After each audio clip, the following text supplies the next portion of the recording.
不开玩笑，美团闪购马上就到，感谢30分钟好货到手的美团闪购冠名播出。番茄是个宝，茄皇错不了，感谢约一颗阳光番茄在里面的茄皇联合赞助播出。让生活更开心，感谢国民白酒老村长特约赞助播出。96倍乳黄金续航母源自护力，感谢守护宝宝闪耀成长的 A2 紫药 HMO 婴幼儿奶粉赞助播出。找回状态，脉动回来，感谢随时随地帮你 call back 好状态的脉动行业赞助播出。聊天吃乐事，分享更快乐，本节目由片片薄脆乐事不停的乐事赞助播出。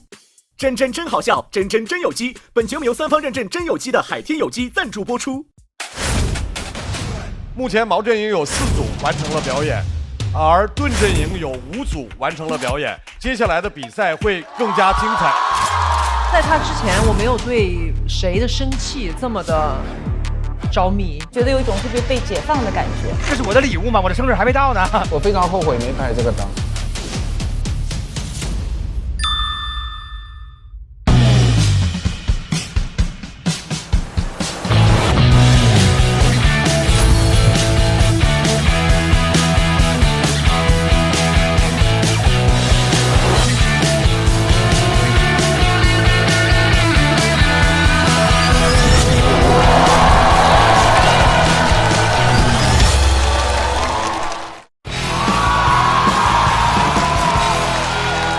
不开玩笑，美团闪购马上就到，感谢快了不止一点点的下一代购物方式美团闪购冠名播出。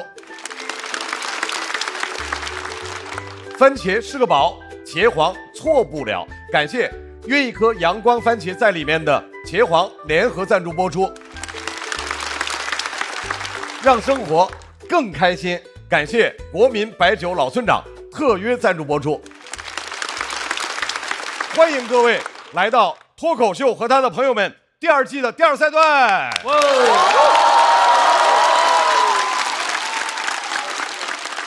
我们这个赛段叫做矛与盾之战。此前我们向每个演员提问，脱口秀是你的矛还是你的盾？根据他们的回答，42位脱口秀演员组成了矛和盾2个阵营。大家可以看到，上排的是矛阵营，坐在下排的是盾阵营。目前矛阵营有4组完成了表演，而盾阵营有5组完成了表演。目前矛阵营晋级的只有1位，盾阵营现在已经有4组朋友晋级。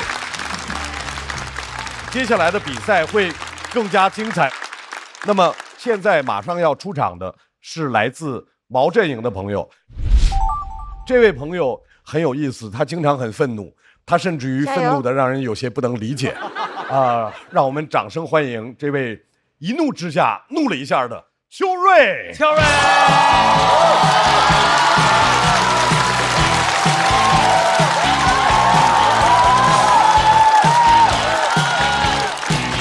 你们好，我是秋瑞。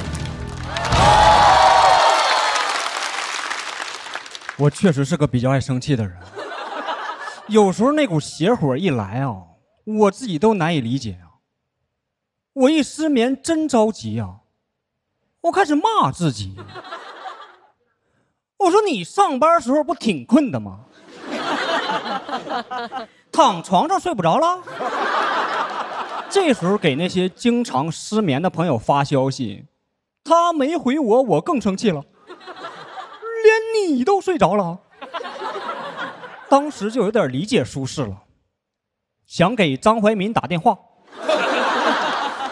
同事也知道我这个性格，去写节目的时候，为了能写出共鸣，就会把脾气差的嘉宾留给我。到我手里边的全是 rapper、乐评人、臭嘴大 V。我一进那个会议室，我都懵了。我说我是已经下地狱了吗？我本来开头这个段子就是给一个 rapper 写的，为啥最后没让他讲呢？我给他读完，他问我张怀民是哪个厂牌的。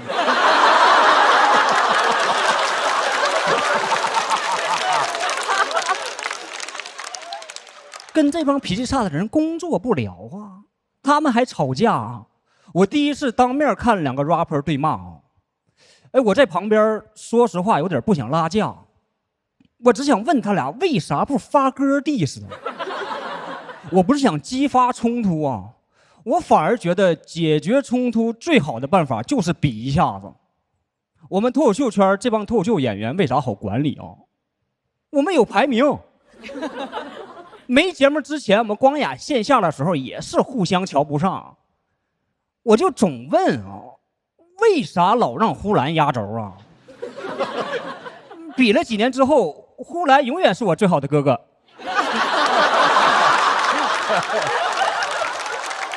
排名摆在那儿你就没法不服了。你说你1年不服，2年不服，这个比赛7年了还不服？脱口秀比赛快让呼兰干成七擒孟获了。我们这帮货哈，比一次被擒一次，比一次被擒一次，擒完了他还放你，让你准备1年，再来他还擒你。我觉得诸葛亮有点侮辱人了，他擒你之前还帮你改稿。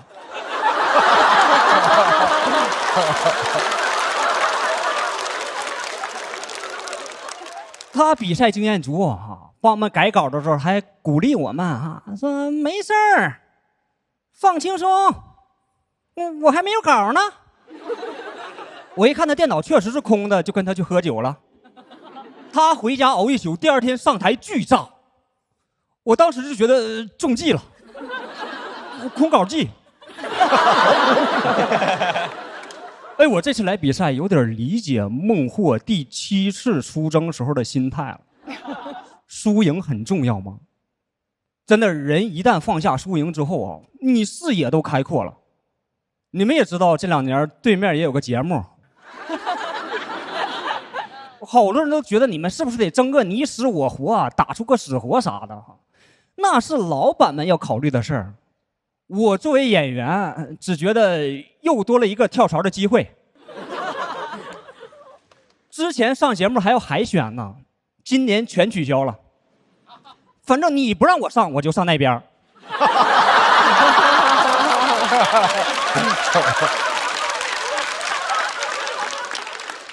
今年上节目还有奖金拿哈，多比1轮就多1个月年终奖。我不知道对面有没有奖金啊，但我觉得我这段播了，对面肯定就有了。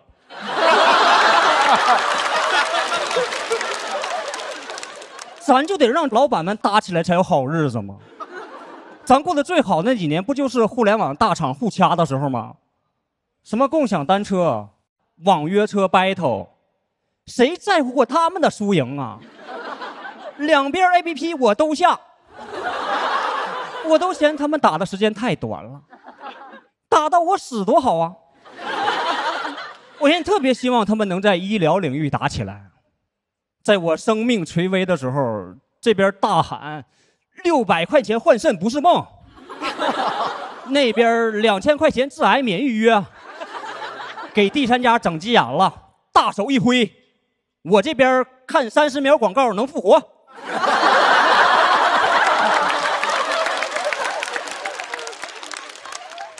你总在打车吃饭这种我花的钱的领域打多没意思啊！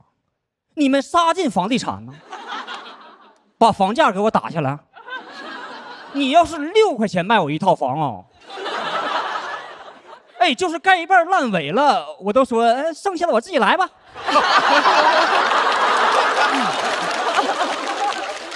你房子卖这个价，生意失败了还用出国躲着吗？你去谁家谁不给你1碗饭呢？你不像那个拼少少那个老板，他要来我家要饭哈，我就让他再邀请500个好友。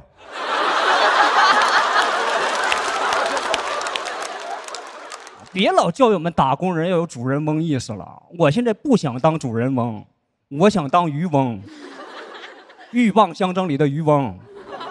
反正靠我自己这房子肯定是买不起了，只能守株待鹬罢了。谢谢你们，谢谢你们。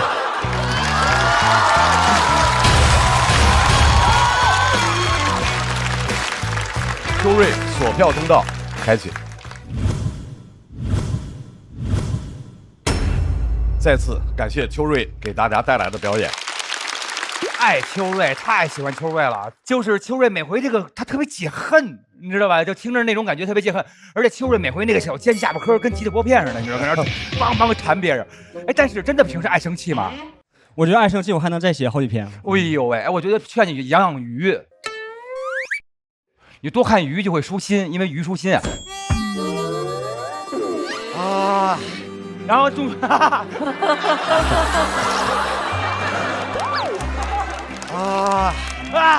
I'm sorry， 但是重点忍过这些，好，又成长了，对不对？好嘞，是的，成长了。但是我就觉得特别希望秋瑞一直让我们过瘾下去，好吧？期待你后边的稿了啊！了不起。好嘞。我特别喜欢秋瑞，就是他就是对全世界好像都不顺眼，看不顺眼。对，看哪儿都不服。对，然后呢？但是我觉得，反正在他之前，我没有对谁的生气这么的着迷。他就是甚至激发了我人性当中的某一种暗黑的。别介，丢人。就类似吧，所以我每次都对他是充满期待的。他讲的内容我都特别喜欢。而且秋瑞的那个生气，其实表面上看好像是他在自己生气，其实他生气的所有点，都多多少少有社会大众的痛点。是的，社会的当下性，这点才是秋瑞真厉害的地方。我觉得今天秋瑞讲的非常好。他解决了我之前有一个我自己心里的一个困惑，就是在什么样的场合，这个内部梗能够到多内部，我们是能够接受的。我觉得刚刚秋瑞那我就完全能够接受，他其实围绕着就是呼兰。七情孟获，他一直是围绕这一点，但是我能够接受，就是因为他把这个梗作为一个工具，他通过这个工具让我们所有的人会觉得，哦，我们是一块儿的，就这每一个笑点我们都能够被涵盖在其中，就你没有把我排斥在外。有时候我们之所以会抗拒一个内部梗，是因为就会觉得，哦，你们几个人笑，我是外人，那种被隔离在外的感觉让人很不爽，你就会抗拒。但他刚刚做的那个特别好，所以我就觉得很爽的拍了灯。是好。今天我觉得他维持了一贯的鲜明的个人风格和高水准，唯一一个我感觉奇怪的，可能是我高度主观的想法，就我感觉他像是一个完整的东西走到了8、9成的时候，我在这儿就等着拍灯了，然后突然就没了。就是我其实想留在那儿可能会好玩一点，往后写就是会好笑，就不好玩了。你想更意味深长一些？对，就想搞完喜剧搞多了，你就总想说点那些金句了，你总想。但我完全不担心，对你因为肯定能进去，对，完全不担心，一直走下去啊。好了，好，那么我们看一下票团的灯，30票，请看最后的票数是。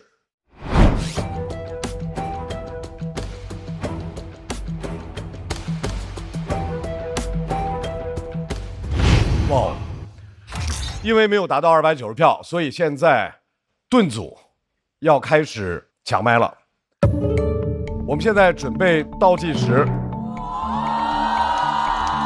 哎，有人站了。来呀，还有。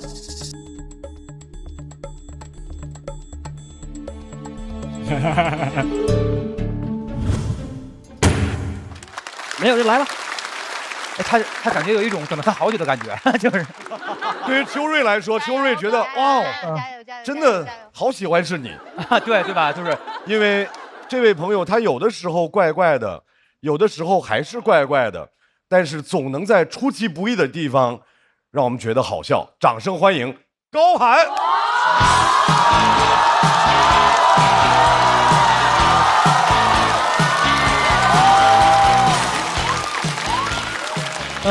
朋友们，还有2楼的朋友们，晚上好。然后我叫高寒，我是一个穷人，出生在东北一个农村，所以我上县城上高中的时候非常自卑。我感觉我跟县城小孩不一样，因为开学第一天，我同桌穿了双耐克，我穿了双阿迪达达斯。我不是口吃啊，那鞋就叫阿迪达达斯。然后我同桌就跟我炫耀，他说：“哎，我这鞋詹姆斯穿过。”我说：“啊，那跟你比不了，我这是新鞋。”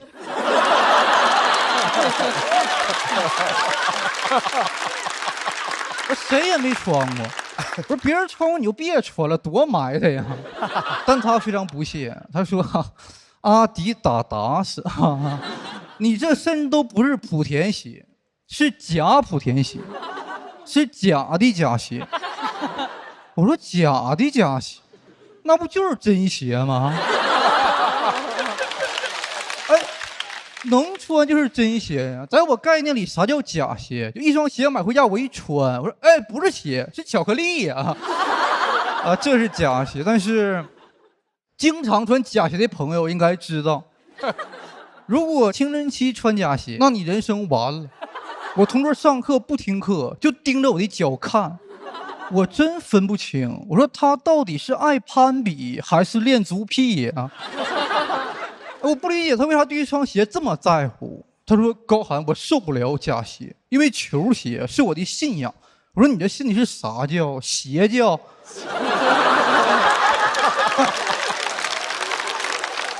就我承认我当时非常自卑，我怕他瞧不起我，我只能嘴硬。我说哎，不是钱的事儿，我就是爱假鞋。莆田是我的耶路撒冷。哎，谢谢你告诉我啥是莆田，这是我人生第一次因为一个人爱上一座城。然后我心里还是知道这个穿假鞋不好嘛，我回家跟我妈说，我说妈，有同学瞧不起我，能不能给我买一双好鞋？我妈说我虚荣，说你告诉我谁因为一双鞋成功了啊？谁因为一双鞋出人头地了？我说可能是灰姑娘吧。啊，灰姑娘太可怜了，她妈是后妈。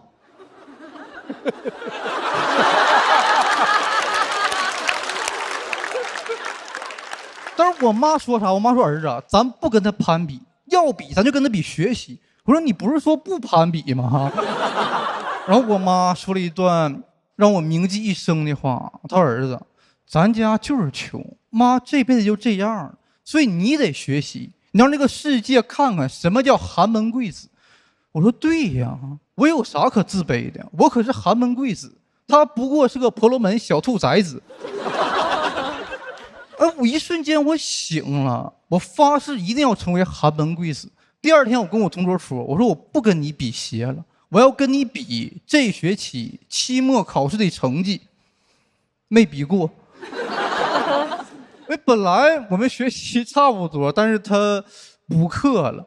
家里有钱才能补课，命运能改变知识。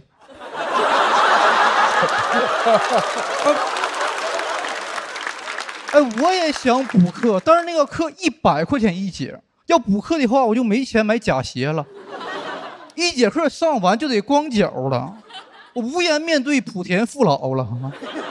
你别说鞋了，多补2节课，我优裤子全没了。我不敢在知识的海洋里遨游，因为我怕潮水退去，大家就知道了谁在裸泳啊。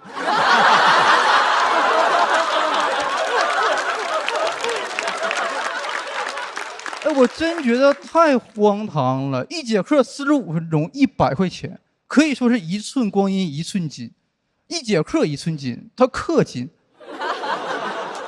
这氪金玩家是不是专杀寒门贵子啊？我是寒门贵子，他是寒门刽子手。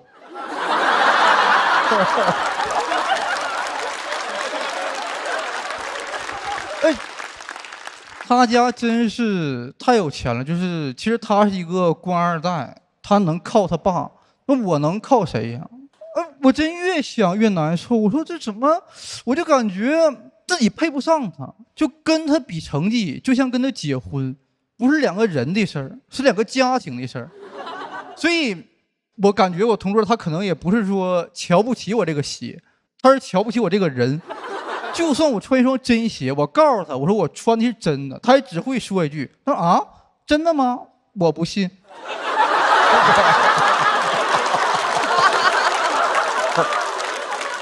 这个段子我线下也会讲。有个特别善良的观众，他私信我，他说高寒，你太可怜了，我心疼你。不要心疼我，我站在这儿马上就要成为一个明星了，你心疼我干什么啊？而且这个事儿我已经完全释怀了，它不过是发生在那个小县城的一件小事儿。现在我已经出来了，然后他爸也进去了。讲到这个，谢谢你。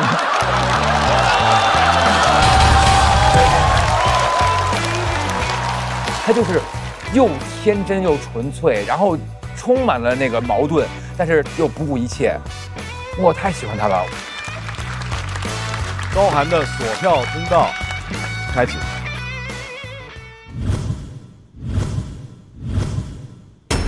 再次掌声送给高寒。高寒第一轮刚讲过那个养鸡场是怎么倒了的故事啊，对。然后到了第二轮开始讲这个假鞋的事儿，为什么第二轮选择这个题目？看心情，想讲啥都行。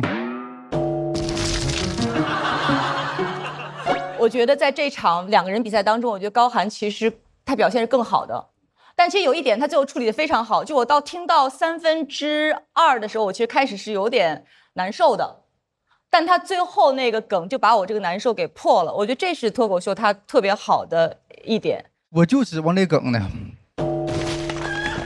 所以我就觉得，真的是嘴欠哈，什么都来一句。哎，为什么就是毅然决然站起来要 PK？怎么这么困了？是为情所困啊，还是什么呀？是怎么就困了？就是在那儿待着，说：“哎呦，秋瑞让我听困了，是这意思吗？”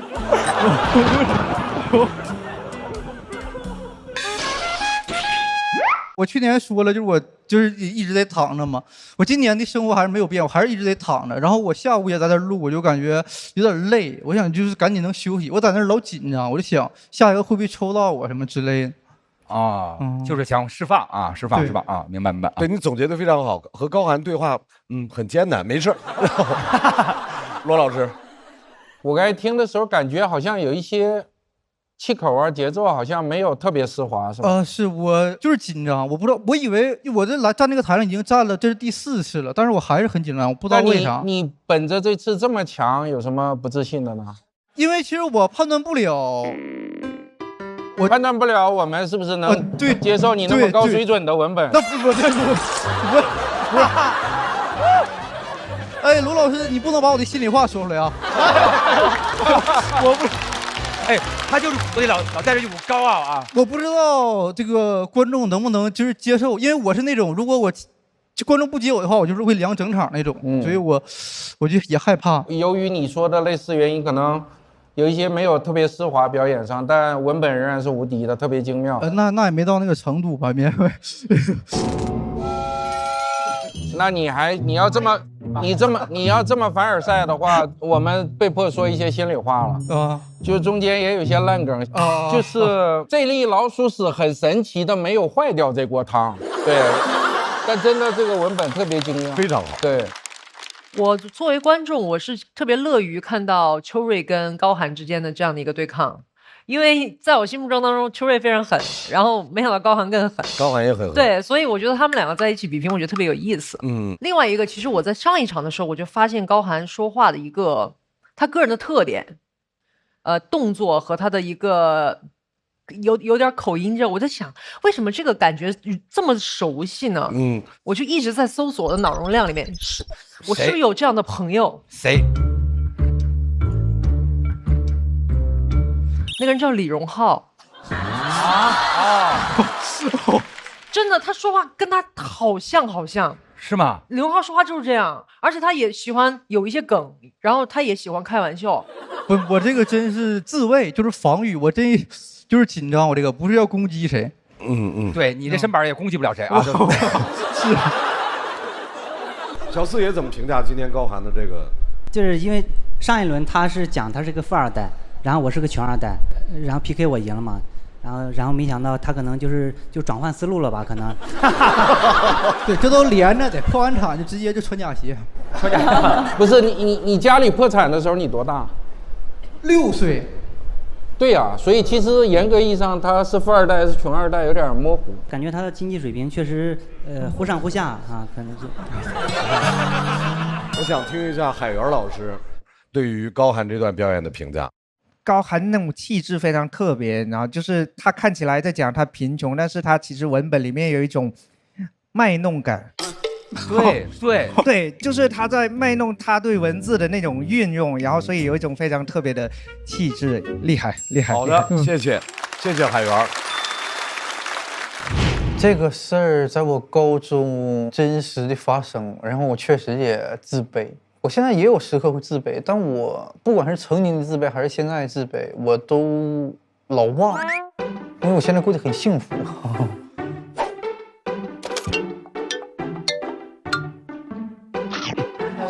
有计时品，我可以试电去试一下。所以他应该，所以我同学他应该不是。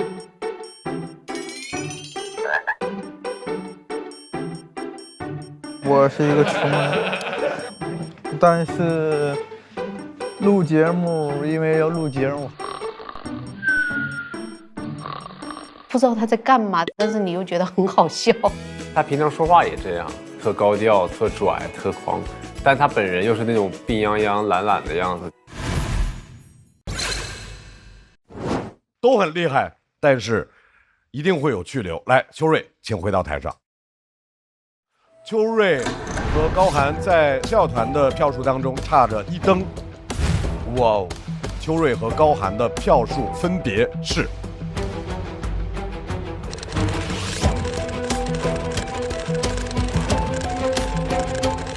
哇，这个好难猜啊！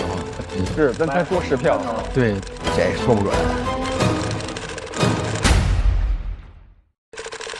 哇，厉害厉害，3分啊！最接近的，最接近的是最接近的一次。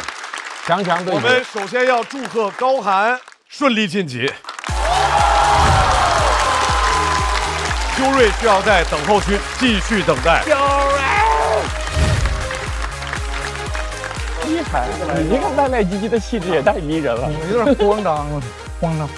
幸好你来了，不然连个说话的。高寒有点出乎我意料，那个底改真挺好，他演的挺上，但是我感觉没有往年的他好。如果就是几年前的秋瑞站在今天这个台上，会打败今天的秋瑞。他这变样的骂我老，没变样，就是自己也说你。接下来要出场的又是盾阵营。下面要出场的这位朋友来自新疆，上一轮他给我们的印象是又酷又好笑。那么这一轮他又会给我们带来什么样的故事？掌声欢迎小帕。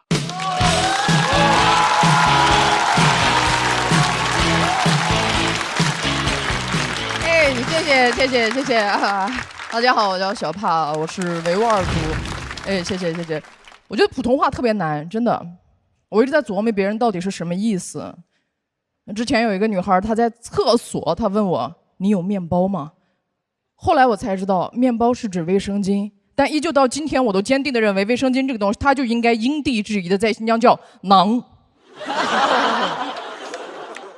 在上海叫贝果吧，可能。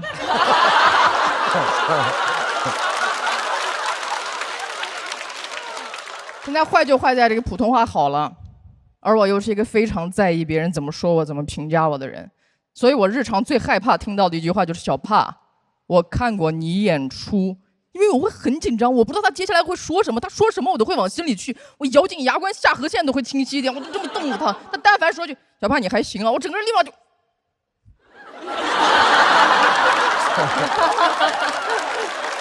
我之前也被人给过差评骂过，那段时间毫不夸张的讲，我吃饭睡觉脑子里都是这个人，睁眼闭眼都是他，好奇怪，凭什么他 diss 我，我居然有点 miss 他。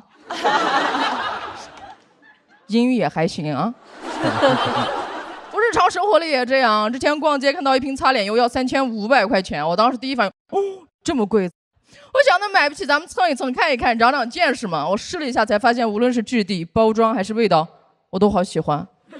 但我又买不起，我就开始有点自卑了。好死不死，这个时候售货员问了我一句，他问我说：“哎，你感觉怎么样？”我感觉怎么样？我感觉自己像一个破了防的渣男，本来只想玩一玩，结果陷进去了。但我深知自己配不上他，所以接下来要做的事情就是诋毁他。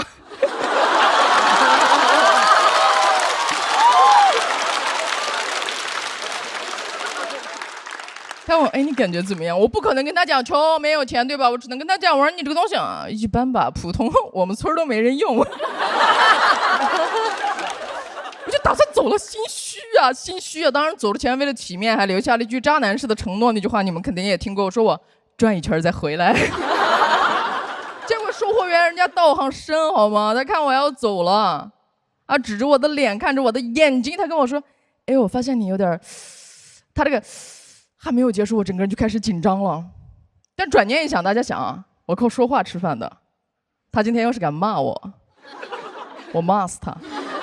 我不光今天骂他，我还要写段子骂他，然后把那个段子拿到台上去讲，赚钱买那个擦脸油。我都想好了，我当时就这么瞪着他，没想到他指着我的脸，看着我的眼睛，他跟我说：“哎，我发现你有点像 idol。”我就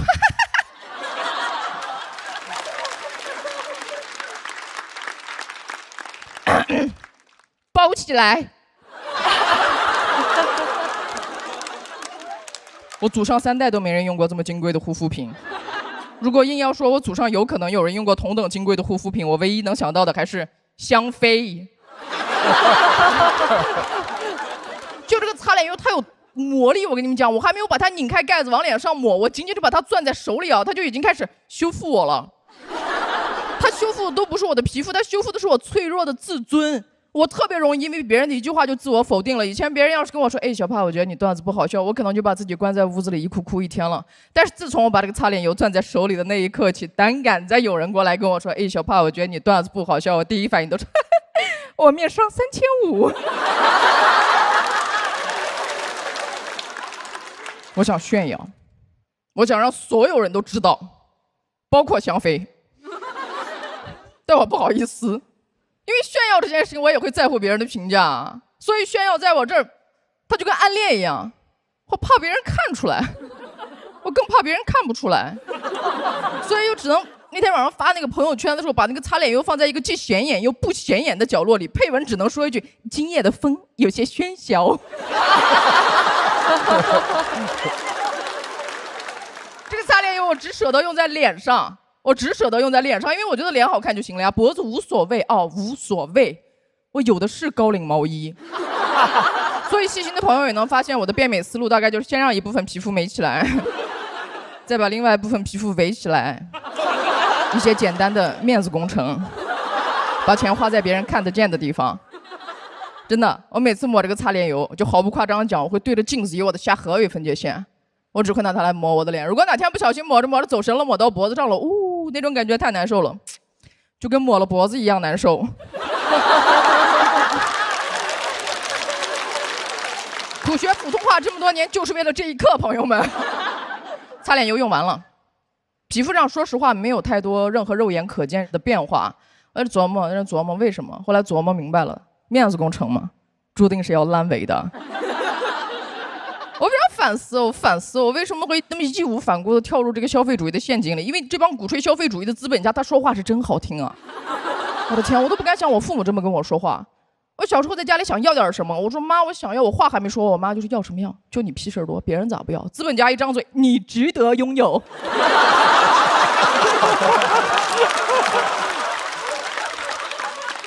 大家要注意，资本家的每一句话都在暗中标好了价格。家里恶语伤人6月寒，外面良言一句3500。以前我在公司上班的时候，我们老板只要稍微在我耳朵跟前良言我2句，夸我2句，我就哐哐干活，加班费都不敢提，钱什么钱，我活的就是一个好评返现。也有人问我说：“小帕，这些陷阱你都已经看得很清楚了，你还会去买那么贵的擦脸油吗？”我再也不会去专柜买那么贵的擦脸油了，我会用美团闪购，更方便，30分钟就能收到。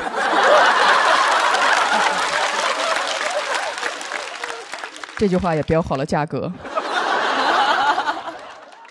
有人劝我说：“哎，你不要那么在意别人的评价，怎么可能？我从小到大看到的世界就是在意别人评价的。白雪公主她后妈，整个故事里最有权势的人，没有人敢否定她，她在乎一个镜子的看法。但我依旧羡慕她，她在乎归在乎，她敢直接指着那个魔镜的鼻子问谁是最美的女人。我不敢，我渴望别人的认同，但我害怕被否定。我到了那个魔镜跟前，顶多就是魔镜啊，你忙吧。”哎，这个镜子也王八蛋啊！他跟那个皇后都四目相对了，你说2句漂亮话就完了吗？他还偏要说白雪公主比你更好看，才艺捧一的玩意儿，啥魔镜，顶多算个瓷镜。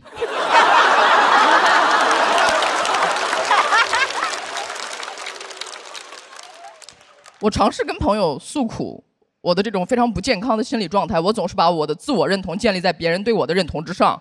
我朋友看着我说，你知道吗，小帕，你看起来不像是那种人，你看起来像是那种会杀人的人，没想到你内核这样不稳。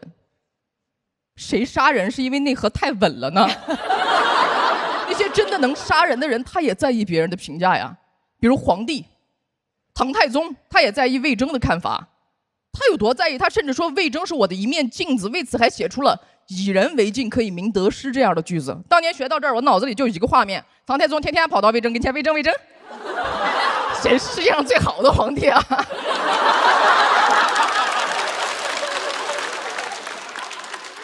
我渴望得到别人的认可，我只有在别人认可我的时候，我才会觉得自己还行。所以我会努力在别人面前展示出自己最好的一面。真的，今天这个妆我花了3个小时，我的稿子改了60多遍，这身应该是我第5套行头吧。就我真的卯足了劲儿，就这种站在台上，结果上台前导演跟我说：“小帕，你不要太在意观众对你的看法。”那我干嘛来了？脱口秀比赛比的就是观众的看法和评价，因为这个东西它不像体育竞技类的比赛有客观的评价标准，对吧？你从来没有听说过一个人评价一个段子说，哦，他这个段子10环，没有这种东西。所以我在意，不光我在意导演，你比我更在意，因为你卯足劲儿想在爱奇艺面前展示最好的腾讯。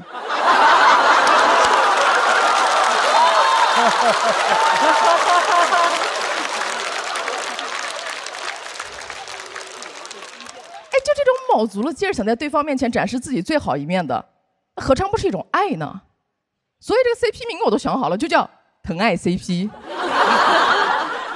感谢你们今天所有的笑声和掌声，你们根本想象不到这件事情对我来说意义会有多大。但如果你们不笑，我可能会死在台上。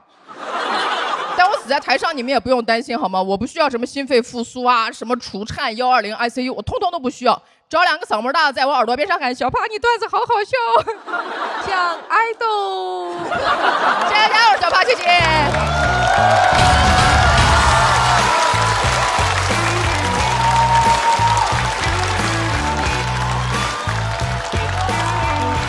这面维稳之盾死死地守住了防线。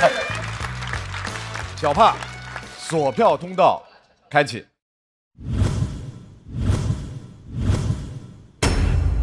掌声送给小帕。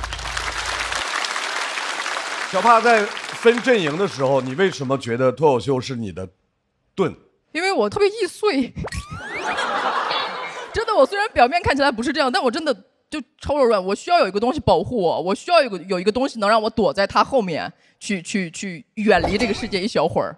你表面上看确实不是一个可能特别在乎别人评价的人。我说表面上看，对，我超在乎，其实，我超在乎，其实。你太棒了，简直，哇，太棒了！你知道有一种叫敞开一切拥抱世界，他是敞开一切刺痛这个世界，就是那种感觉。我虽然喜欢别人认可我，但是我不敢跟别人说我希望别人认可我。他就是在那说，我就是需要别人认可我，特别有力量。我觉得脱口秀对你来说，就是它不是个工具，是个武器。我觉得特别了不起，非常的棒啊！谢谢。我刚刚在听小帕讲这个评价的时候，我在想，你比如说你很在意别人的评价，但是你还是会去，比如说会听别人的评价。我刚入行那会儿，就是我甚至会把别人对我的好评偷偷的截下来，然后放到一个备忘录里面。那个备忘录的名字就叫强心针，就是那种难过的时候拿出来看一看。但现在差不多2年已经不干这个事儿了，因为骂我的人也有那么几个了。因为我问这个问题的原因是我们可能每个人都会面临这种不好的评价。对。那可能对于我来说，我觉得我还没有你勇敢，我可能有的时候我会选择不看。因为我觉得可能它会影响我的整个人的状态，或者影响我近几天的一个心情，那我可能就选择我就无视，我跟不看了。但是我觉得你可能比我勇敢。谢谢。我觉得小帕今天表现得非常棒。非常好。首先我觉得所有的人我们都一样，就没有人会不在意别人的看法。对。所以那你就所谓择善而从，就是你听那些能够给你正向和鼓励的。对，我觉得这也是一个好处吧，因为我在意别人的评价，好的坏的我都在意。你可能就是一篇 report 就能把我打倒，但你要想让我站起来，也就2句话的事儿，就比较有弹性，就活得比较有弹性。首先我要说一下，就是你说我们说的好话，你是相信的，对吧？坏话我也不想听。他会把咱们话搁在文件夹里啊。那我必须手把着良心说，上一场的表现是我在这个舞台上见过最酷的女选手。谢谢谢谢。对，这个是实话。然后今天的话，我觉得整个脚本是很好的，然后谈这个叫什么消费主义陷阱这个话题也是我特别喜欢的话题。但我为什么最后没拍？是我感觉稍有点用力，比较着急啊，尤其是前半段的时候，我有那个感觉，所以我刚才犹豫了半天就没有拍。那我后边想了一下，我非常后悔没拍这个灯。小帕，首先这是超高认可，我老师说他后悔没拍灯，这个很厉害的。谢谢4位小团的评价，小帕给我们带来了一段让全场都炸了的表演。那么我们来看一下小帕的表演结束之后，他能不能直接晋级？请看。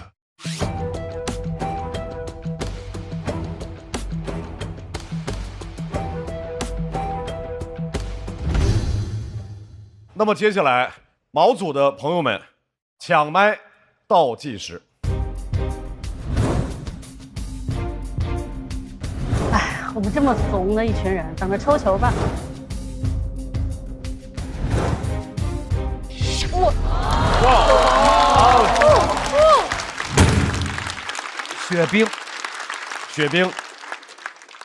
雪冰上次给我们带来了精彩的表现，走出了独特的赛道。加油加油加油加油！非常想听听雪冰对生活的其他分享。小帕休息，掌声欢迎雪冰。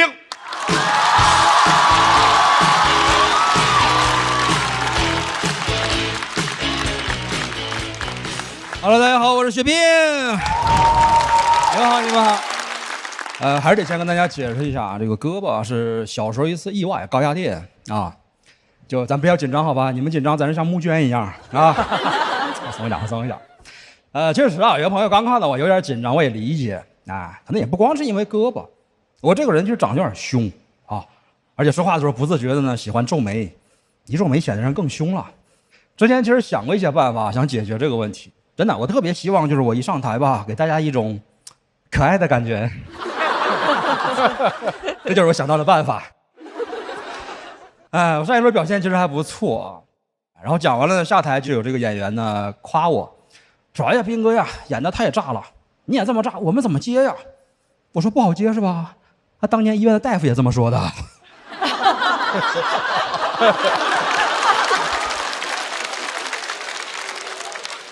今天跟大家聊聊工作，聊工作。我之前呢是在一家福利企业工作过一段时间。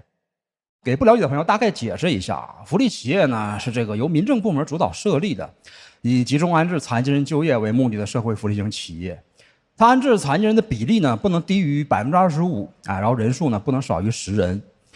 实话讲，我觉得按现在脱口秀行业发展的趋势，我觉得用不了几年，咱也能办个福利企业了。这不每年都有新增的残疾人名额吗？对吧？到时候节目就叫《脱口秀和他的残疾人朋友》。喜剧之王单手记是吧？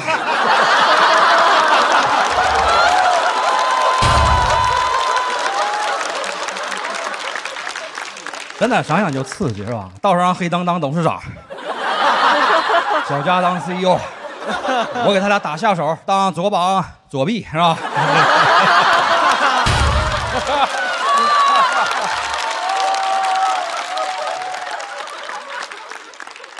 一般企业啊，就是面试呢是看简历啊，福利企业不一样，福利企业看残疾证。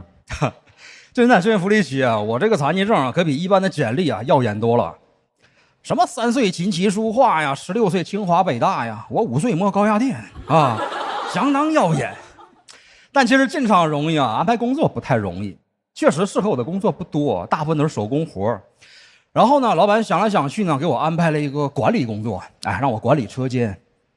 一不小心还成了领导，应了那句话吗？啥也干不了，只能当领导。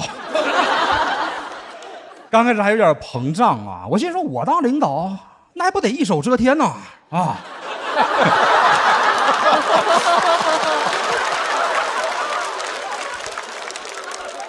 干了几天，发现不对劲儿，就是个傀儡，没什么实权，每天就是给老板呢跑腿和传话。其实后来知道，老板这么安排也有他的想法。他觉得我可能跟车间里的残疾人呢有共同话题啊，毕竟都有残疾证嘛这叫以残治残。老板说我口才好，哎，让我每天早上呢给这个员工呢开动员会，打鸡血，喊口号。那一半都是聋哑人，我喊给谁听啊？哎，老板脑子转得快，转太快了，他让我学手语。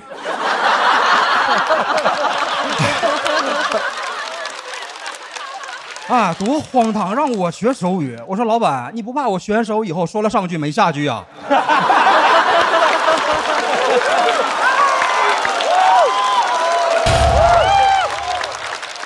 说真的，当时车间里的很多工作呢，确实是残疾人呢更适合一点。你比如说这个聋哑人啊，就是干活就特别的专注，啊，上班时间从来不聊八卦，咱一聊天手里活就停了嘛。当然，车间里呢是这个计件工资啊，本来说的是多劳多得嘛，激发员工的这个工作积极性。但是当大家的工资呢真的提高了，哎，老板又会背后里啊搞小动作，哎，他偷偷改那个算法，他把大家的工资呢再降回到3000块钱都不够买瓶擦脸油的，是吧？真的不得不说啊，就我们老板在降本增效这一块真的从来不搞歧视。平等的剥削所有人，那个工资啊，就围绕着那个3000点啊，涨涨跌跌，时间长了，真的，大家有一种看似在上班，实际在炒股的感觉，是吧？一开始我还不明白，你说就这么不透明的制度，还能有人在这工作10多年，为啥呀？啊，还能为啥？都被套牢了呗，是吧？每天最轻松呢是午餐时间，哎，大家呢围坐在一起啊，聊天啊，哎，特别开心，真的，那个画面特别温馨。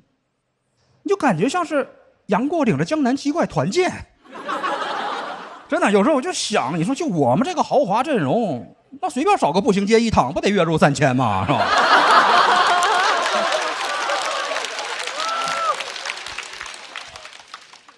但其实这么想吧，格局有点小了。相比这个赚钱，其实福利企业还给残疾人提供了一个最重要的东西啊，哎，其实就是尊严。当时在福利企业里边，其实很多的残疾人啊，找到了适合自己的工作。然后自力更生养家糊口，靠自己勤劳的双手或者单手。而且福利企业其实还有一个最重要的优势，就是有这个税收优惠政策。有一年嘛，就是很多的企业效益不好啊，都倒闭了。我们厂子愣是靠这个残疾人补贴活下来了，啊，现在干得还不错啊，老板现在混得也挺好，有吃有喝。哎呀，就让我想到了一句话，叫“变身罗琦者”。必是养了残疾人呐、最后啊，呼吁一下，我觉得这么好的政策咱别浪费，对吧？我还是希望社会上呢多一些福利企业，多给残疾人一些工作的机会。只要你愿意收留这些折翼的天使，我们就做你的天使投资人。谢谢大家，我是雪面。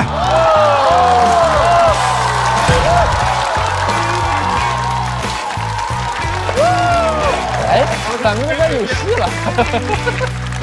掌声送给雪冰，锁票倒计时。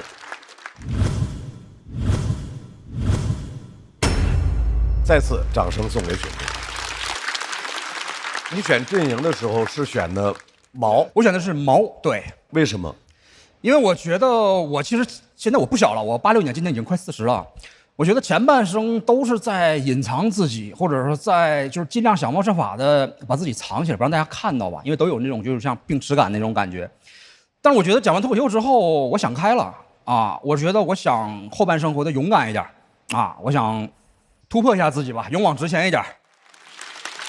特别棒，特别棒。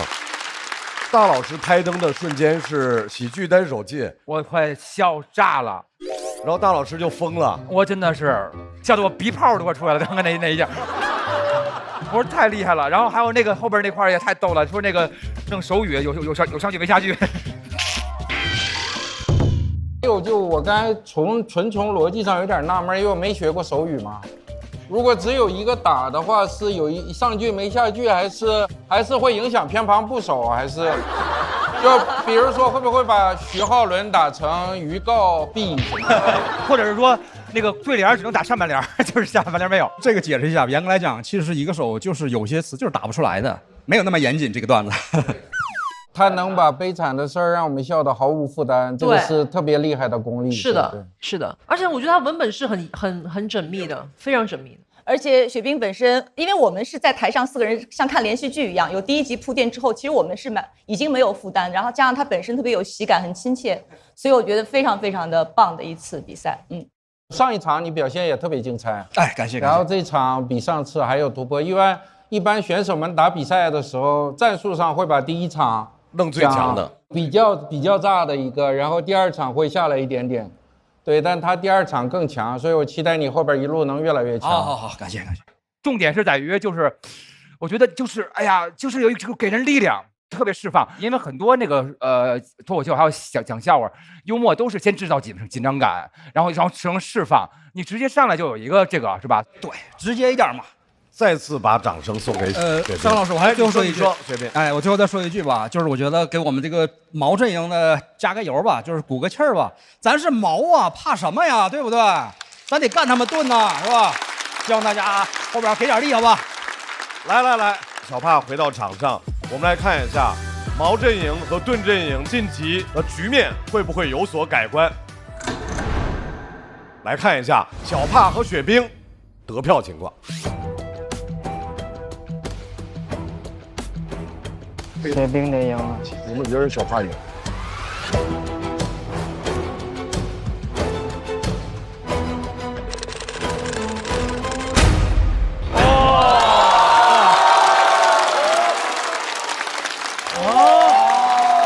我觉得不准。哦呦，好了，回去坐着吧。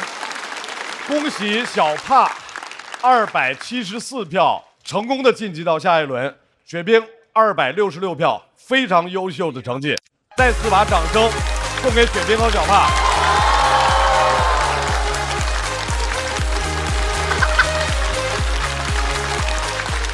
来了，可路，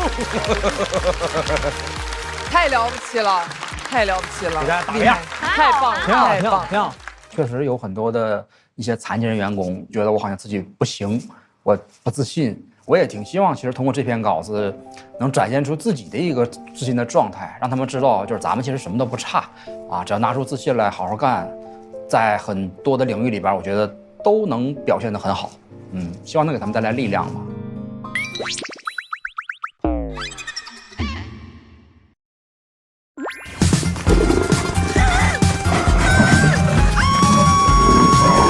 为什么追我？你不是在追我啊，是我在追你。你怎么穿成这样？谁让我说了牡蛎包的梗？懂了，那演吧。为什么追我？因为你点的美团闪购到了。不管在哪儿，美团闪购追着也要30分钟送达。美团闪购30分钟，好货到手。天哪，我们为什么要接这样的商务啊？你接我能理解，但我是为什么呀？那么，因为刚才又是盾组成功的晋级，所以仍然是盾组派人出战。盾组的这位我挺喜欢的，上次就是一根韧带让他弄出来了段子炸裂的声音。今天他打算继续和大家分享生活，掌声有请何广智。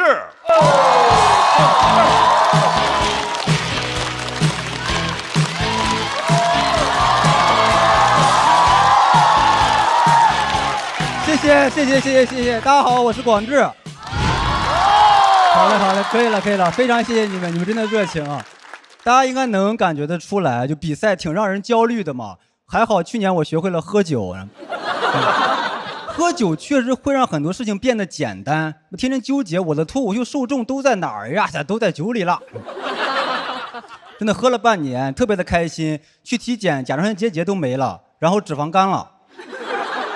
没有办法，我觉得现在大家在这种高压的环境下上班，你就只能从脂肪肝和结节2个病中2选1。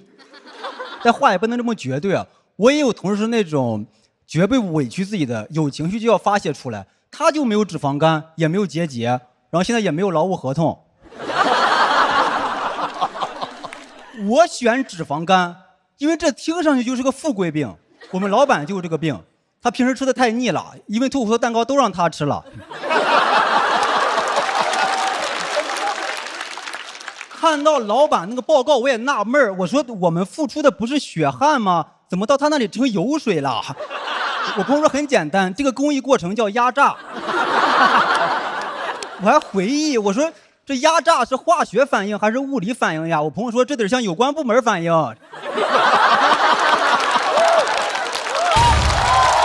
厉害！甲状腺结节一听就是个窝囊病，感觉这个人天天受气还不敢撒。当然了，有结的朋友，你们听完这个段子也不要生气哈，不然结节还得长。我体检是我的同事放劝我去的，因为放的体检报告有问题，但他没想着锻炼，没想着找医生，他想找个垫背的。而这个事儿不会有任何心理负担，因为劝人体检这个行为太做好了。就我要查出来没有问题，那我就放心了；我查出来有问题，那我就放心了。我的体检报告比放好，他更难受了，说你确定你一点问题都没有吗？你报告看清楚了吗？是不是视力有问题呀？哎，你把报告拿过来给我看看，我看看。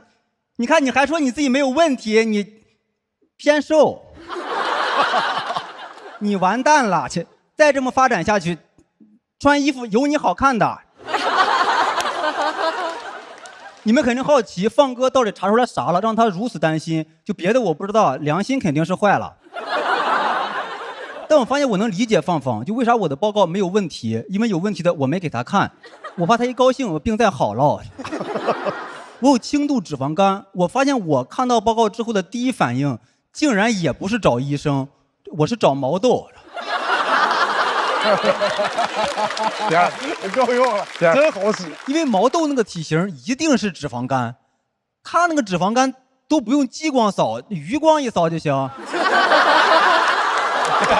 正好余光能扫到。我赶紧给毛豆打电话，我说哥，公司体检赶紧去吧，这拖久了对身体不好，对我的身体不好。他说没有时间去。我说那你上次体检都有什么问题啊？他说什么甲状腺结节、窦性心律不齐、骨密度低。我说就这仨，就这仨没有，其他都有。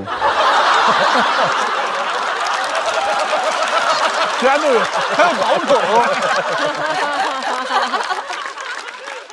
怎么说呢？跟毛豆通完电话之后，我开了瓶酒，我觉得我的肝没有问题。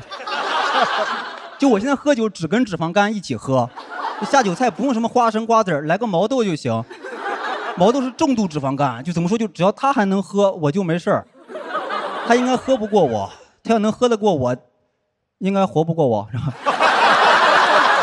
他中了，开开心心的啊！甲状腺又大了，他特今天受伤害太多。不知道是不是年龄到了的原因，我现在每次体检前都特别的紧张，感觉体检前的那天晚上，我的大脑就在着急所有的器官开会，就各部门都注意啊，明天都给我拿出来最好的状态迎接检查。谁要是被查出来有问题，我就拿谁开刀。各部门都自己把屁股擦干净啊，但是也别总擦，因为那里已经有血的教训了。怎么乱七八糟？但其实公司那个体检也查不出来太多问题，因为我发现企业体检只检查核心器官，总的来说就是一句话，能保证你正常上班就行。当然每公司的上班的标准也不一样，那有的必须是体检报告完全没问题才可以，有的是体检报告没有大问题才可以。我之前在流水线上班，你只要能去体检就没有问题。你个人买的套餐是很全面的，还有什么骨密度检测，公司是不会查这个的，因为骨密度低并不影响正常上班，而且从公司管理的角度讲，领导就喜欢软骨头。我当然去测了骨密度，骨密度有点低，是个软骨头。当然这个其实也不用去医院测了，就是平时开会的时候也能看得出来。我们公司还算是良心企业了，除了每年的常规体检，甚至我们还比别的公司多一项，比如我们害怕那个体检机构的数据不准，就我们的尿常规一般在专业机构做。对。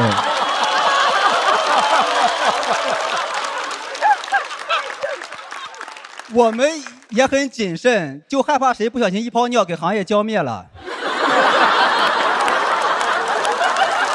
说他什么玩意儿？我是会定期体检的人，我还见过那种常年不体检的。我不知道你们身边有没有这种人。之前认识一个玩摇滚的哥们儿，他7年没有体检了。我说哥，那你7年不体检，你不担心吗？他说没事，摇滚不死。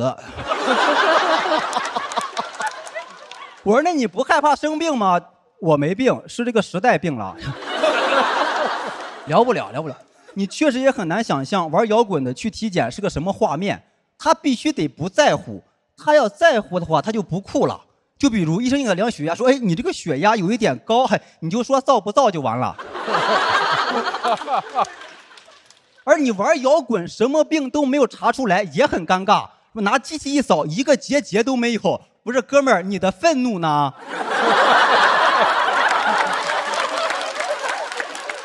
我真的觉得那个画面很违和，是吧？平时皮衣皮裤，是吧？黄头发，每天都特别的燥，天天我要干翻这个世界，是吧？天天对这个世界比手指。结果进去之后发现有一个项目叫肛门指检。你观察就会发现，从肛门指检人走出来的每一个人都老实了不少。那个表情就跟玩摇滚的上完乐队的夏天一样。去之前都觉得自己不得志，我怎么就不得志呢？回来之后内外都得志了。你要问他得志是什么感受呀？痛痒，赶紧买了条新裤子。谢谢大家。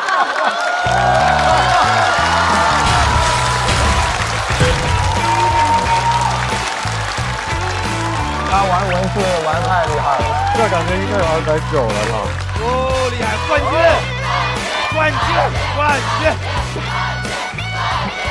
我们这里，来，别变成口号，变成手中的行动啊 ！OK 键确认，何广智锁票通道开启。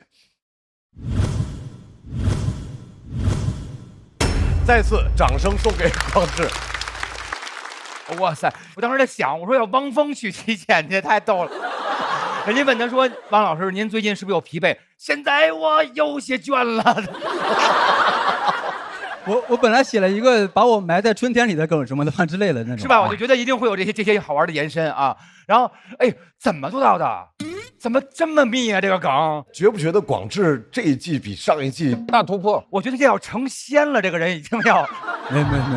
我觉得他就是超级进化了，脱胎换骨。我觉得何广智现在在我心目中是个手电筒，屋里黑了，他照哪亮，你知道吗？他只要说句话，咣叽这儿就已经亮了。为什么？是哪儿开光了？是？怎么这么厉害呀？因为我讲的这些事儿，其实都是真事儿，就是那个7年没有体检的朋友就在现场，天儿哥。就是过载喜剧的主理人方小天儿，然后他跟我说他7年没有体检了，我就把他写进去了。哦，7年是真事假事哥？你这是真事哦，真事是吧？现在应该有8年了，现在对，去年7年。不，赶紧去看看吧，可就8年。对，到第9年不用体检了，这也没了，就是。我太厉害了，怎么回事？这个人，我密集恐惧症听不了这个，我太密集了，我。广智特别厉害，如果你把体检的一类的脱口秀你都听一遍的话，就别的人讲都是一样的，他就是讲模仿那个体检的过程，特别是男性体检的话，他就会讲那个，比如说前列腺啊什么，就那种动作会很搞笑。广智是唯一的一个，他只是从体检，然后会引申出很多旁支，然后每一个旁支上面都有他的一个表达，不仅是梗还有表达，这个非常有意思。我特别同意李宇春讲的，就是你觉得广智好像真的是进化到了2.0、3.0的时代。对，他已经开始到了随心所欲的程度，真的张口就来了，感觉也挺费劲这稿子。其实，哎，你想过你演这么好，罗永浩老师下场再一看，说你上回演的有那么好，这一次对，其实我也挺担心的，因为那稿子其实磨了很久，就下一场有可能就很拉了，也非常有可能是。我们这个舞台上，他算老一辈艺术家了，因为对这么多年了，传统手艺。然后我们有一批广智的忠实粉丝，一直对他没有拿过大王感到愤愤不平啊。因为这个舞台的历史上拿过大王的有跟广智差不多水平的，没有高于他的水平的。啊，没有。但是我们这些热爱广智的粉丝，多年来一直有一个顾虑，就是说，因为你在穷鬼赛道上做的太成功了。所以大家很担心，说你富了以后，这个穷鬼赛道肯定是守不住了。是守得住就得靠不要脸才能守得住，所以一直很担心。然后这个赛季第1场开始，上一个赛季的尾巴其实已经在转型了。第一场就转型特别成功且非常炸，然后休息的时候上次录制，我跟他说就恭喜他，因为打开了一个新的局面，然后表演的也非常成功。然后大家都知道广志是一个温和谦逊的人，但不知道吃错了什么药，他当时就很横的跟我说，这是我这个赛季本子最差的一个。我说大话呢，其实也是。对对对，所以我真的打心眼里就是佩服你们这些老一辈艺术家，还能在创作上实现突破，甚至是脱胎换骨般的突破，这个太可贵了。而且我有信心，他这个出去以后，在网上可能会有好几个上热搜的。对，必须的，因为梗太密和太高级了。对，而且我怀疑痛仰乐队很后悔他们改了名字。我年轻的时候，痛仰叫痛苦的信仰，对，是他中途改名叫痛仰，但是你这个传播开以后，我相信他们一定会后悔。他只是图省事儿改成了痛仰，结果被你歪曲成这样。今儿不会告我吧？这个。我们现在最关心的是，广志这么精彩的这段表演之后，是否能够直接晋级？过了，290以上。肯定直通了，这别 call 他吧，太傻了。看一下广志的得票情况。这篇稿子对我来讲是一个大的突破，所以如果他能成功的话，就证明我离了贫穷这个话题，我也能站得住在这个舞台上。哦，293。哦，293。天哪，这不会是接上看吧？293，我的妈！盾太狠了，气势已经打出来了。对，厉害厉害厉害！祝贺何广智293票直接晋级。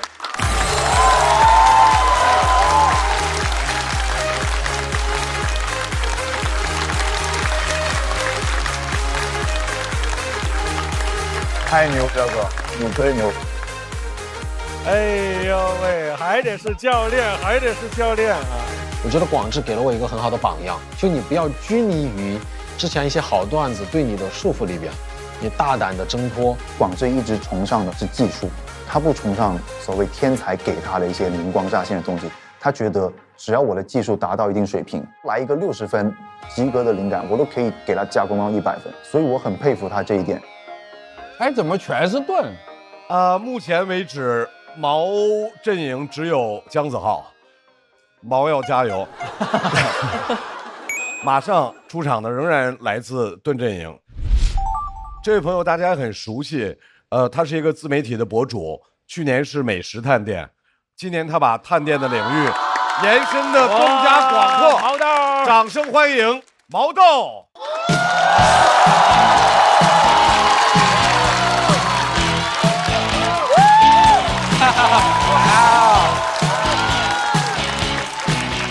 谢谢大家，谢谢大家，谢谢大家，我叫毛豆，确实有脂肪肝，确实，我做过 B 超，都没怎么找着我的肝，我真的，全是脂肪。我去年讲过我正在减肥，还讲过我是个美食探店博主嘛，都失败了。对，我说我减肥那个倒霉平台是真的听进去了，一个商单都不给我派了，我现在又肥又穷。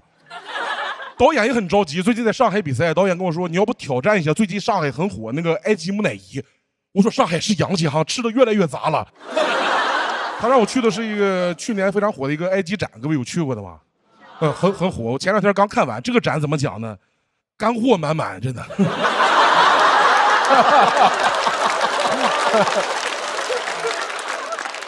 一开始说让我去看法老，我以为看说唱呢，真的。让我上午10点半到，我说 rapper 起挺早啊。我说法老能起来吗？他说那儿的法老一般不起来啊。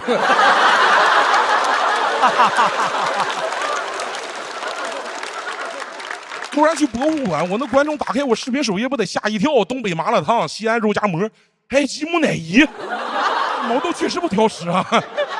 而且埃及我啥也不知道，我讲啥呀？我一进去介绍尼罗河大洪水，我也就认识老罗和大张伟，真的。我就想找个讲解员，但是没法报销，我就跟着别人团后边听，后边阿哥扭头一看，哎，你是毛豆吧？你也在这蹭讲解啊？哎，我也是大连的，所有人都在回头看我，太尴尬了，我赶快换到另一组。那个讲解员正在那讲着，说这个胡夫金字塔里面的法老是毛豆。哎，我也是大连的，我在上海1年都碰不着几个大连的，全在这研究金字塔呢。最后还是花钱找了个讲解员。埃及我就知道3个东西：法老、金字塔、狮身人面像。我就问那个讲解员，但这个狮身人面像这个词儿就卡在我嘴里了。我说你们这有没有那个狮子头？他说先生你饿了呀。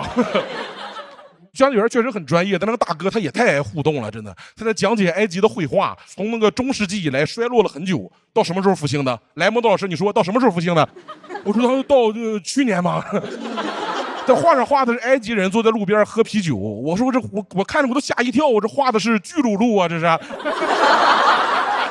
谁知道他问的是啥呀？他问那个埃及棺材上眼睛是什么意思？我说是轮回的意思啊，不对。我说是智慧的意思啊，不对。他说是看的意思。我说看有什么可问的呢？这个。突然被亏掉都吓一跳。他说那个埃及法老图坦卡蒙和他爸政治斗争，好几次差点就被杀了。突然就问眼前小孩：“你和你爸爸感情怎么样？”小孩吓一跳：“我和我爸爸感情挺好的呀。”我没白去着呢，我还帮他们破解了个世界未解之谜，说那个埃及棺材上脸的颜色一直都是随机被画成蓝的、红的、黄的，5颜6色。研究了很久，没有任何人知道什么意思。我说这你都不知道？蓝脸的窦尔敦盗御马，红脸的关公战长沙的。那个展真的人特别多，人特别多。上海还是洋气，还有埃及人来看这个展的，属于是老乡见老乡了。过来祭祖的，一边看一边拿本做笔记。我说这不会是盗墓笔记吧？这是。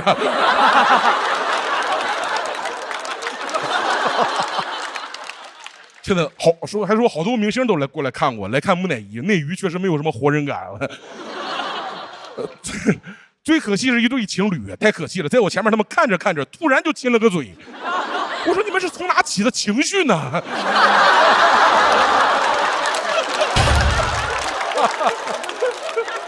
看见木乃伊嘴干啊！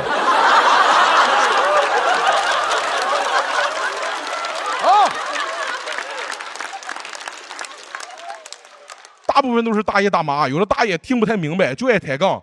讲解员说这座金字塔是公元前2000年建的，大爷说不可能，2000年我看新闻联播了，没报啊。你跟他解释半天公元前、公元后，一头雾水。大爷他一般都在公园里，你知不知道？他就对价钱感兴趣，一直问说这个拿出去能卖多少钱？这个拿出去能卖多少钱？我说大爷这都是文物啊，这个能判10年，这个能判无期啊。大爷他太犟了，说这些肯定都是复制品。他老伴说肯定不是，就去问保安，保安说都是正品。大爷说他个保安他懂个屁，100来块钱能看见什么破玩意儿？我听着都生气啊！我演出的票也就100来块钱。大姐就好很多，大姐对文物不感兴趣，她就拍照拍视频，给木乃伊开美颜，大眼瘦脸磨皮啊，给那个木乃伊 P 成木乃小姨了。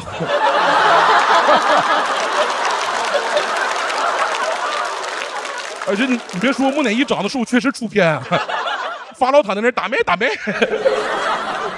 我建议大家去博物馆，真的再找个讲解员，能学到很多重要的知识。那个说埃及朝拜太阳神的仪式，就是所有人一块出去晒太阳。非洲啊，我幸亏没活在那儿，就我这个出汗量，我干的比法老都快，真的。这个知识非常重要，因为阳光非常重要。对于每一桶都要使用约1颗阳光番茄的秦皇泡面更重要。只有晒足阳光，才能酸甜浓郁。番茄是个宝，茄皇错不了。这个展马上就要撤展了，说他妈在最后几周就没有任何休假了，全天24小时展出。不愧是大上海，法老奴役了别人一辈子，终于遭报应了。真多吓人！半夜3点半你去看这个，你都不敢确定那个展厅里面到底是不是游客，真的。这个展办的真挺好的，因为这些文物都很珍贵，因为埃及盗墓很严重。你就想法老把他所有的金银财宝，他全家人都放在一个100多米的大三角里，那个盗墓的跟逛超市的一样啊，他都没有必要弄个石头门，他应该弄个感应门，是吧？一进去就哒哒哒哒哒哒哒哒哒。法老的全家真的。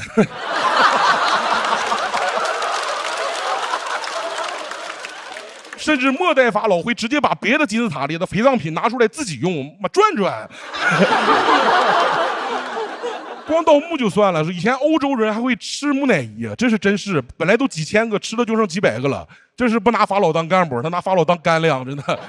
我很震惊，真的。我说你去埃及，你吃点海鲜得了，你吃人家祖先干什么玩意儿呢？他们那个面包以前可能就叫棍呢，加了法老以后叫法棍了。在我眼里，这些都是神犬、王犬，是吧？至高无上，在人家眼里是毛鸡蛋。我都不知道他们到底信不信科学。跟他讲，法老有永恒的能量，那不可能；法老有恶毒的诅咒，封建迷信；法老有营养，说那我得尝一口啊，这个。最后从那个展出来，都给我看饿了，真的。导演把拍的那种整体给我看了一遍，我说咱要不删了吧，真的。我全程像个傻子一样。讲解员在那讲，说：“哎，那木乃伊不只有法老，还有普通人。”我在旁边，哦，还有法人。我说咱以后就是拍点吃的吧。导演说：“对呀，你想吃点啥？”我说：“我想买点牛脆脆加法棍吃。”现在还有毛豆。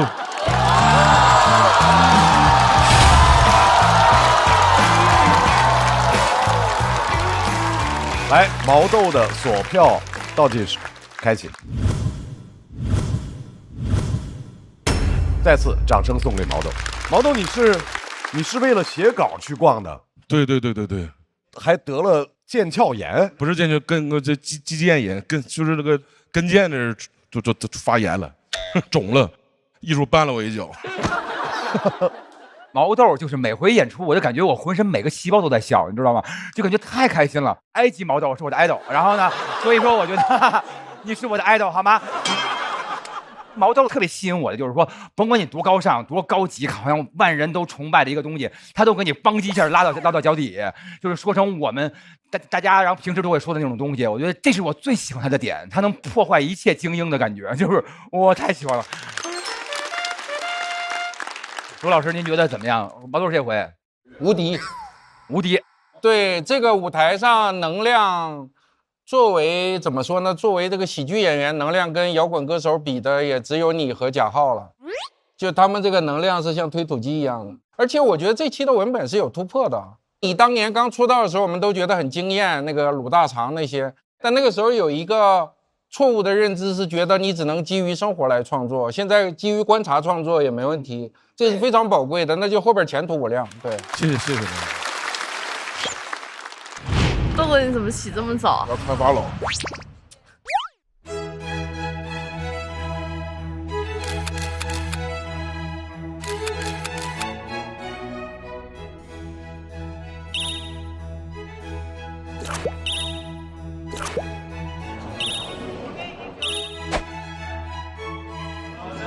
积极创作。我在看股票。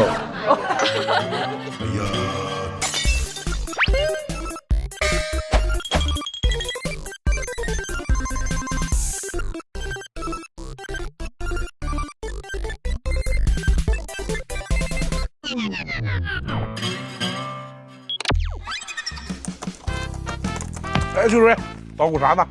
马上比赛了，我改稿呢。哎，别改了，喝酒去了。这没改完啊，而且我已经上了呼兰空稿记得当了。你喝啥我都不跟你去了。那如果喝的是安扣烙老村长酒呢？国民白酒老村长，真正纯粮酒，好喝不上头，让生活更开心。还得是安扣烙啊，好酒好朋友，开心马上有。哎，对了，你稿子写完了吗？改完了。昨天安扣烙陪我一起改的，特别炸。你写完了，你写完了，你写完了，你写完了。来，让我们把热烈的掌声送给毛豆。看一下毛豆的现场票数。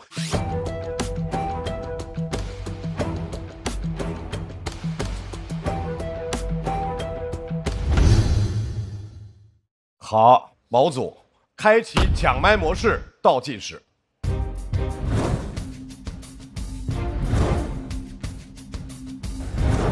哦，有小四爷。